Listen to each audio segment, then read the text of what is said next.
Hey everyone, and Happy New Year! It's technology expert Burton Kelso here with another tech tip to help you get the most out of the technology in your life. Today we're talking about how to avoid cybercrime in the year 2022. And does anyone say that anymore? The year 2022? We'll just say 2022. It's a new year, and cybercrime's not going anywhere. So you need to make sure that you're taking steps to keep you, your family, and all your devices safe from all the nasty cyber criminals that are out there. So let's get started because we have a lot to talk about. So, my first tip for the new year, as far as keeping people safe or your family safe from cybercrime, is to check in on your kids because obviously criminals are targeting tweens and teens when it comes to cybercrime. There's a lot of things that you need to worry about that you probably already know, like phishing schemes and, of course, online scams and scams that involve smishing, which is SMS texting. There's also vishing, which are voice phishing schemes that affect adults, but now they're starting to affect children. So you're probably going to have that sit down with your kids and let them know that they need to be weary of some of the online threats out there. The usual things, of course, that you really shouldn't give out family or personal information because it could wind up in the hands of cyber criminals. And cyber criminals are also targeting kids too, as far as their social security number. So you need to make sure that you're keeping track of your kid's social security number because obviously all of our social security numbers have fallen into the hands of cyber criminals. Not all, but enough where criminals are thinking about targeting kids. So it's important that you make sure that you have that discussion with your kids about cybercrime and what things they need to look for.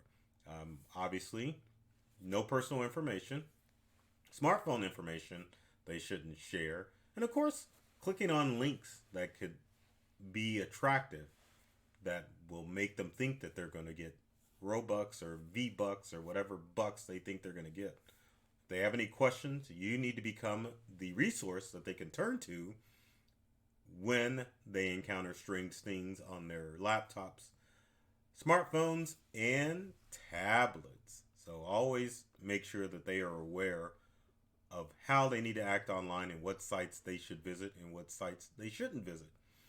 Next tip is with you adults, quit giving out your cell phone number. My goodness, it just really puts you in a disadvantage when you hand out your cell phone number to just anybody.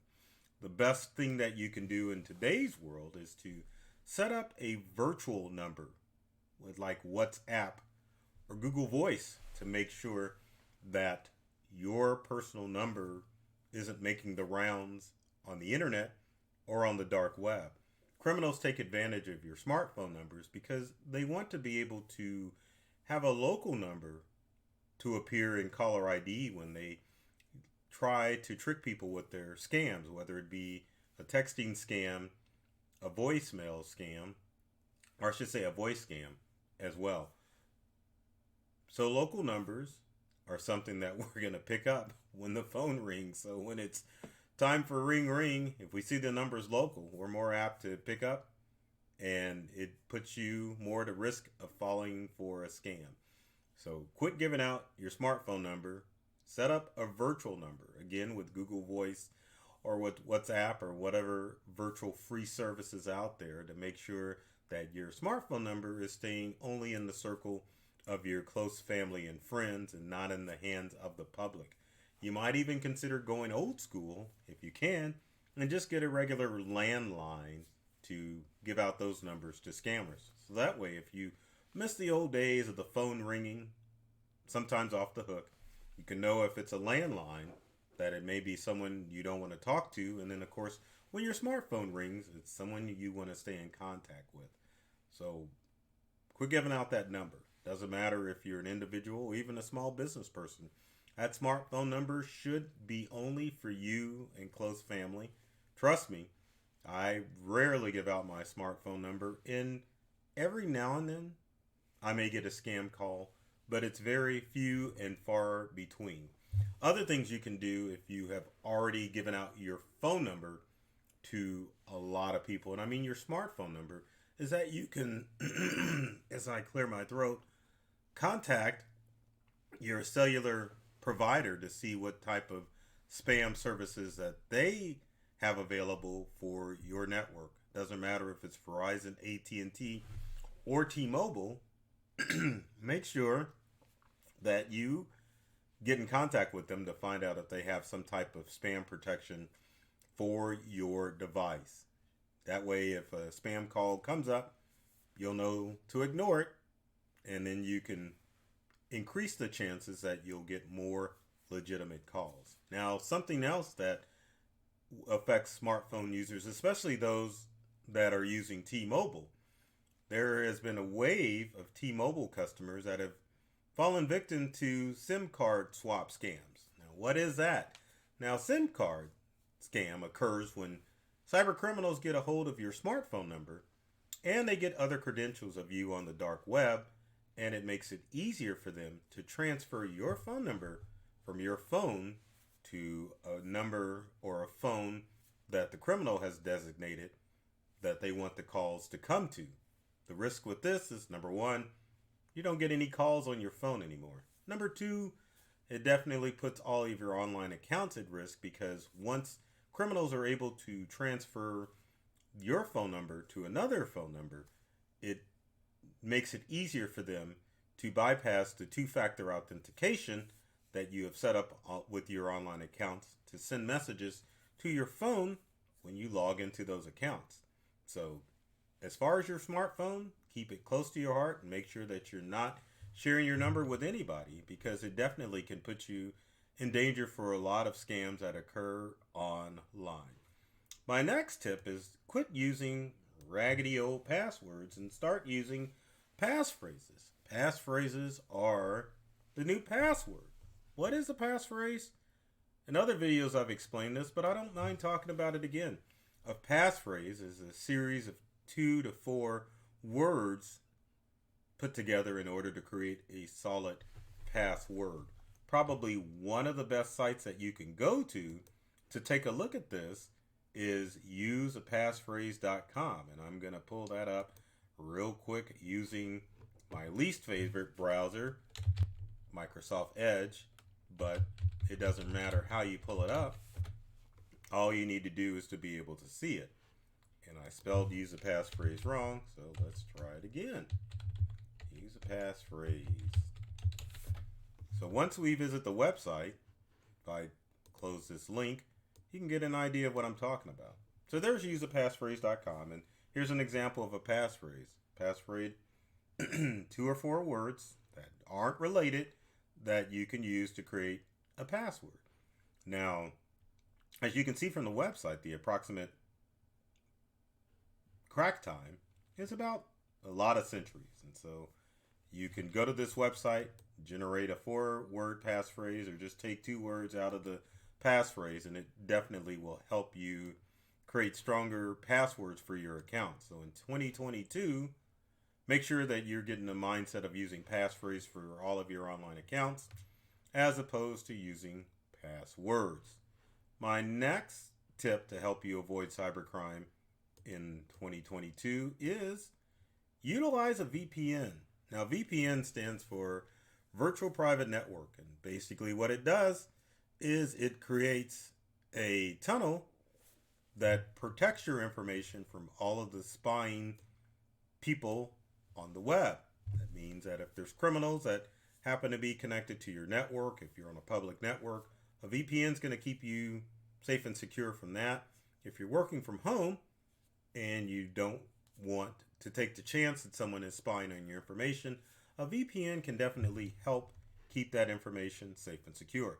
Now, for most of you that surf at home and you want to stay safe with a VPN, probably one of the best options is to utilize a lesser known web browser called Opera, which I will show you here in a second. There's Opera. And if you want to utilize the VPN in Opera, in the upper left-hand corner, there is a VPN button. Click on the VPN. As you can see, it says it's disconnected. Once you connect it, you can be rest assured that wherever you search on the web is hiding your identity. Now, this doesn't work on a full computer usage. It's basically whatever you're using on the go from a web browser. So if you're traveling and you want to be able to utilize and surf the web without people tracking your habits, you can definitely download Opera, which is a free browser, and you can utilize the VPN software built into Opera to keep your information safe. Now, if you want to make sure that not only your browser is protected, but your whole computer is protected, one of the browsers I would highly recommend would be TunnelBear, which is coming up. And it's probably going to be in a foreign language because I'm using a VPN. But there's TunnelBear, just like it sounds. You can get TunnelBear that will give you complete protection on your computer, or even NordVPN. I'll type that in there so that you could see it. But both of these VPN softwares are paid by monthly subscription, but basically they will keep your entire computer and devices safe because it's not only geared for Windows-based computers, which I happen to be on, but you can download it for your Mac, you can download it for your smartphone and tablet, and you can have confidence that all of your surfing habits will be protected as you surf the web. Now, my next tip for staying safe in 2022 is to avoid not social media, but a lot of the social media memes that are going around. Time of this video, the big one is the 10 years challenge, and that one may be malicious or it may not, but can you answer the question of who started this meme, and not why is it so popular, but who stands to gain from this? A lot of the social media games that you play or memes that you participate in could be criminals that are looking to gather your information. So when it comes to social media, you definitely want to look out and make sure that you're not volunteering too much information posted online, because criminals do look at your social media accounts and find out what information they can get from you in order to claim your identity and, of course, go out and buy a big boat and other expensive things in your name. And you may not think, well, I don't have any money, so I'm not a target. Everyone's a target. So don't think like that, and make sure that you're doing things on social media that are giving out minimal information as far as your online presence is concerned. Now, the next one a lot of people don't think about, but it is those online apps. That's a poor representation of apps online, but you need to be careful when you're with your smart device at the Google Play Store or the Apple App Store. A lot of malicious apps sometimes wind up in the App Store mainly. Sometimes actually, it winds up in the Google Play Store more than it does in the Apple App Store. But regardless, when you're downloading apps or even programs that look for free or look like they're free on the internet, make sure that you look at the reviews to verify that someone hasn't been scammed by the app that's listed in the App Store. When it comes to smart devices, if your device is going to get infected, it's probably going to be from a malicious app from the App Store. But same thing for desktop users. If you're using a Windows or a Mac computer, sometimes those free programs, especially those tune-up programs that you see available, can be malicious and download some nastiness that could cause your device to act slow. So keep that in mind when you're looking for programs to load onto your devices. Now, this next piece of advice is for my senior crowd.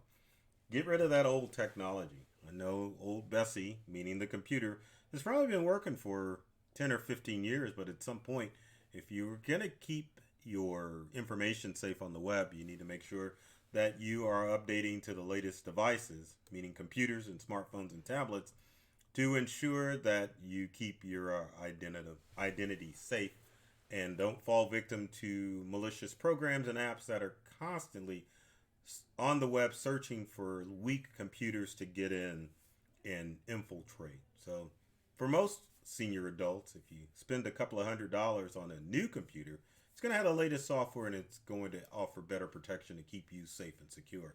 So if you have seniors in your life, or if you're a senior watching this video, make sure you keep that in consideration.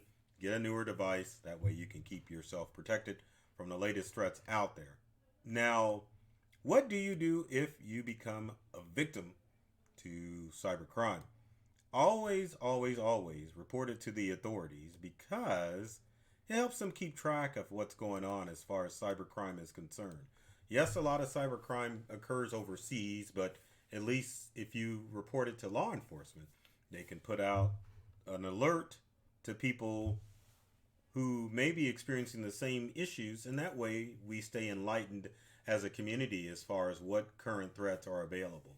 Cyber threats are constantly changing, and it's important that we report when we've been attacked, so that way we can all keep track of what's going on and do a better job of protecting ourselves and our neighbors when it comes to cybercrime. One other thing I was going to add too is always ask for help. If you see something suspicious with an email or a link that pops up on your computer or smartphone, don't hesitate to find a technology expert like myself to ask if it is a legitimate threat. A lot of the cyber threats that come across look realistic, and it can be easy to fool anyone if you don't take the time to read it, or it just looks so good that you're like, oh my gosh, I gotta click on this. So when in doubt, always ask for help. Now, I will say this, is that when it comes to cybercrime, 99% of cybercrime requires user interaction. So if you remembered anything from this video, remember that. That means most of the threats that you see occur, or most of the times that you see someone get compromised, is because they clicked on something they shouldn't clicked on, or they fell for a phishing scheme that came in and they clicked on it because curiosity just took over. So please, I implore you, make sure that you're taking your time when you look at those links, and you follow these steps this year to make sure that you avoid cybercrime that can cause you to lose money and can definitely foul up your device. So with that said, if you've got comments or questions, please leave them in the comment section below. I like that, below.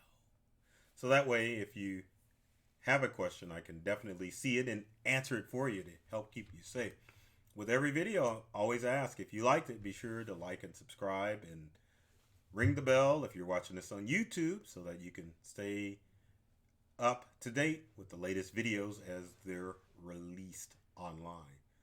So remember, it doesn't matter what year it is. I always love technology. I've read the manuals, and I'm serious about making technology fun, safe, and easy to use for everyone. So take care of yourself and do many things to make you smile like this. And thanks for watching.